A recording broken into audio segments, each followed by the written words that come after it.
Hi, and thanks for logging on to the Daily DVAR HaLacha. There's a brand new halacha for you, and it's for Sunday, 20th day of February 19th day of Adar Rishon.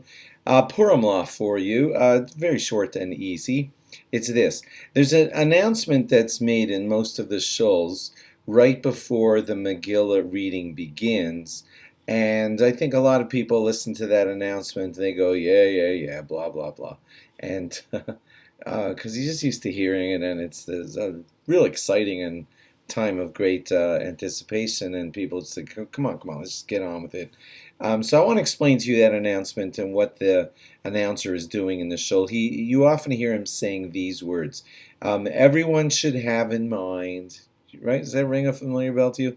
Everyone should have in mind to fulfill the mitzvah of blah, blah, blah. So I just want to focus you in on what they're doing when they make that announcement. When you do the mitzvah of the reading of the Megillah, you're not just supposed to passively sit there and say, yeah, I have to hear the Megillah, right? As long as I'm awake, my ears are hearing it, and I'm just going to sit here passively. And you could, but you see, you must forwardly thinking have a couple of forward thoughts in your mind in order to fully fulfill the mitzvah, and one of them is that you have to think in your mind that I intend now to fulfill the mitzvah of the reading of the Megillah. I intend to fulfill that mitzvah now. It's one of those thoughts that you're halachically required to think, and that's why they're announcing that before the reading of the Megillah. I don't think you have to forcefully keep pushing that thought into the front of your brain every second in the Megillah.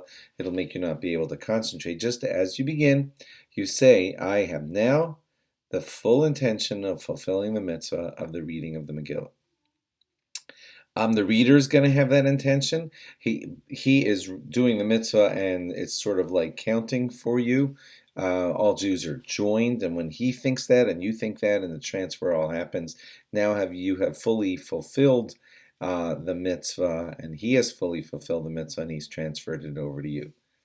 That's what they're doing when they make that announcement. Okay, secondly, I just wanted to add that the same thing applies to the brachas. You're supposed to think that I now want to fulfill the mitzvah of the rabbis, which tell us to say a bracha before this mitzvah, and you're intending for that too, right before they make the bracha. One more just to throw in for you here, and that is at the reading of the Megillah, we do make noise when Haman's name is recited, and it's kind of joyous. We're victorious, of course, over his evil plot, with the help of God, of course, but I just want to tell you that if you want to make up the wildest shtick, it's so cool, when we get to that certain Haman, I'm going to pull this lever and stuff's going to fly out of the ceilings of the shul, and there's going to be this wild song for Haman, and you probably see where I'm going with this. It is appropriate to make noise when Haman's name is recited,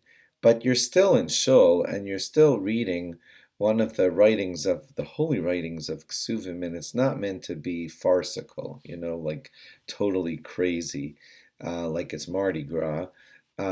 So if you have planned anything that's a little bit out of the box and outrageous, please check with the rabbi of your shul first.